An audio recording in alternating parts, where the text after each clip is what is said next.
दिल्ली में table tennis championship, मुख्यमंत्री रेखा गुप्ता का उत्साहवर्धक संदेश। दिल्ली की मुख्यमंत्री रेखा गुप्ता कहती है, मुझे बहुत खुशी है कि इस बार टेबल टेनिस चैंपियनशिप दिल्ली में हो रही है। देश भर से लगभग 3000 खिलाड़ी यहां आकर इस प्रतियोगिता में हिस्सा लेंगे और यहां से चैंपियन राष्ट्रीय और अंतर्राष्ट्रीय खेलों में पहुंचेंगे। हमारे जो बच्चे ओलंपिक तक पहुंचे हैं, मैं उन्हें शुभकामनाएं देती हूं और कामना करती हूं कि वे देश के लिए पुरस्कार जीतकर लौटे।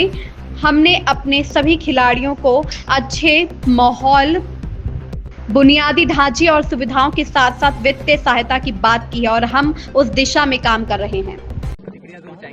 मुझे बहुत ही खुशी है कि इस बार ये टेबल टेनिस की चैंपियनशिप दिल्ली में हो पा रही है। पूरे देश भर से 3000 के करीब यहाँ पे स्पोर्ट्स पर्सन आएंगे, इस टेबल टेनिस प्रतियोगिता में भाग लेंगे और यहाँ से ही जो चैंपियंस है वो आगे राष्ट्रीय अंतर्राष्ट्रीय खेलों तक पहुंचेंगे। मैं बहुत ढेर सारी शुभकामनाएं देती हूँ सभी खिलाड़ियों को, आयोजकों को, कोचिज को।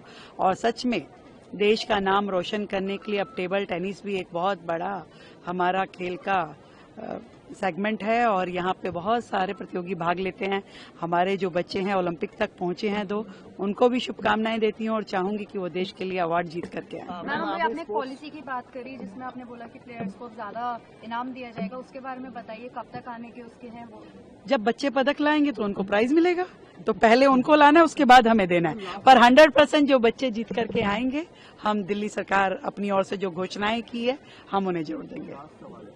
स्पोर्ट्स पॉलिसी की बात हो रही है, मैं पैसों की बात नहीं कर रहा, वो तो चलिए एनकरेजमेंट है, but in depth sports policy जो प्लेयर्स, जो ग्रासरूट लेवल पे जो प्लेयर्स हैं उनके लिए भी जरूरी है। So are we working on that? Yes, of course. हमने अपने सभी खिलाड़ियों को फाइनेंशियल असिस्टेंस के साथ साथ अच्छा एनवायरनमेंट, इंफ्रास्ट्रक्चर और फैसिलिटीज की बात की है और हम उस दिशा में काम कर रहे हैं जो अब तक दिल्ली में नहीं था। दिल्ली में वो सब बेहतर सुविधाएं खिलाड़ियों के लिए होगी। Thank you.